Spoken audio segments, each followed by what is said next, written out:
আসসালামু আলাইকুম ওয়া রাহমাতুল্লাহ। প্রিয় দর্শক শ্রোতা, সাম্প্রতিক মাগুরায় ৮ বছরের আসিয়া ধর্ষণ হওয়ায় নারীর অধিকার প্রতিষ্ঠায় এবং দর্শকদের সর্বোচ্চ শাস্তি ফাঁসির দাবিতে জাতীয় উলামা মাশায়েখ আইম্মা পরিষদ সোনাইমুড়ি থানা কর্তৃক আয়োজিত এক বিশাল মানববন্ধন অনুষ্ঠিত হয়।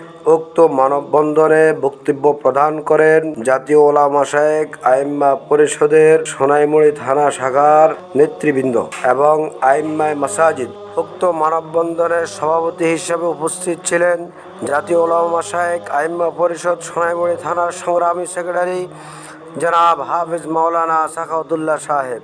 বক্তারা বক্তব্য বলেন, দর্শকের সর্বোচ্চ শাস্তি ফাঁসি কার্যকর করতে হবে। আইন উপদেষ্টা সমালোচনা করে বলেন, যেখানে ভিকটিম উপস্থিত এবং সাক্ষী ও আসামি উপস্থিত, সেখানে আসামির বিচার কার্যকর করতে কেন 90 দিন সময় লাগবে? শাহবাগে নতুন করে গণজাগরণ মঞ্চ তৈরি করায় বক্তারা বলেন, দেশকে নিয়ে নতুন করে আবার ষড়যন্ত্র শুরু হচ্ছে। যদি এই ষড়যন্ত্র বন্ধ করা না হয়, তাহলে দেশে আরেকবার শাপলা চত্বর কায়েম হবে। এই দেশ রক্তের বিনিময়ে স্বাধীন হয়েছে, স্বৈরাচার মুক্ত হয়েছে।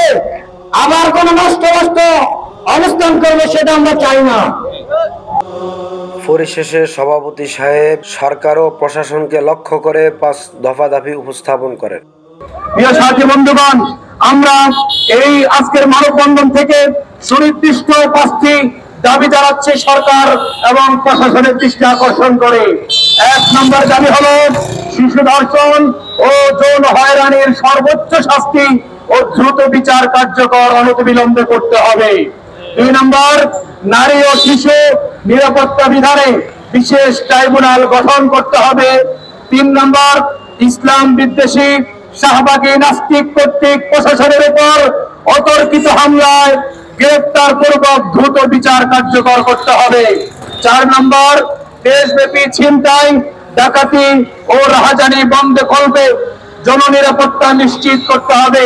5 নম্বর, অনৈতিক কার্যক্রম সম্পর্কে সচেতনতার লক্ষ্যে ধর্মীয় নৈতিক শিক্ষা বাধ্যতামূলক করতে হবে।